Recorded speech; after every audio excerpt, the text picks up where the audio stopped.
chọn sẽ cái tin alo cả chọn sẽ cả ba sa na tingin inna ka inna tingin chọn sẽ cái tin alo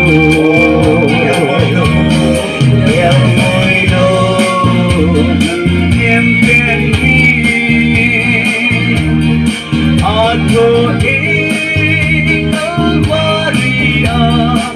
Sonse ngaylang kasanali Ewoy no kasadodot Amen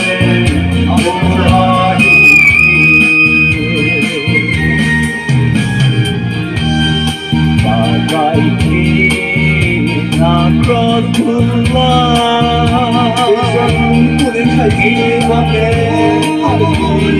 Raising me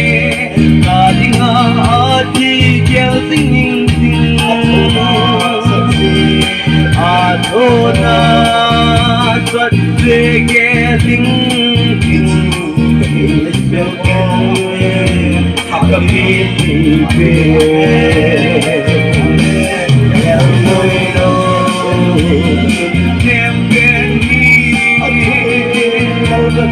Ato ikaw Maria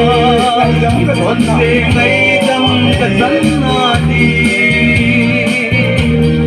Ewoy no kasadodot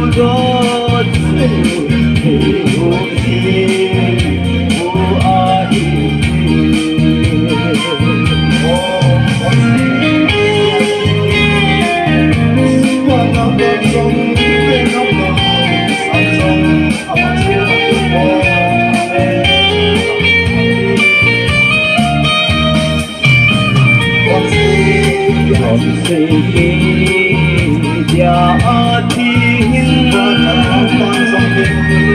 panapan songten sondo pasong pasong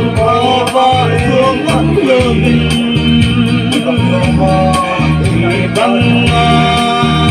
ingay lupain in mo switing kami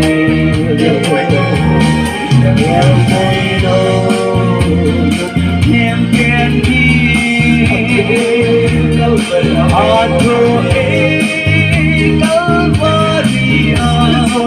Sonse ngaylang kasanali Ewoy no kasadodot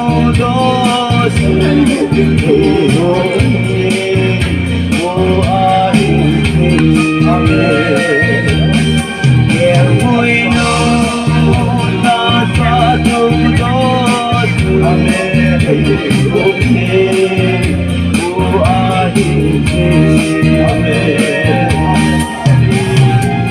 Pagi-pagi, aku pagi-pagi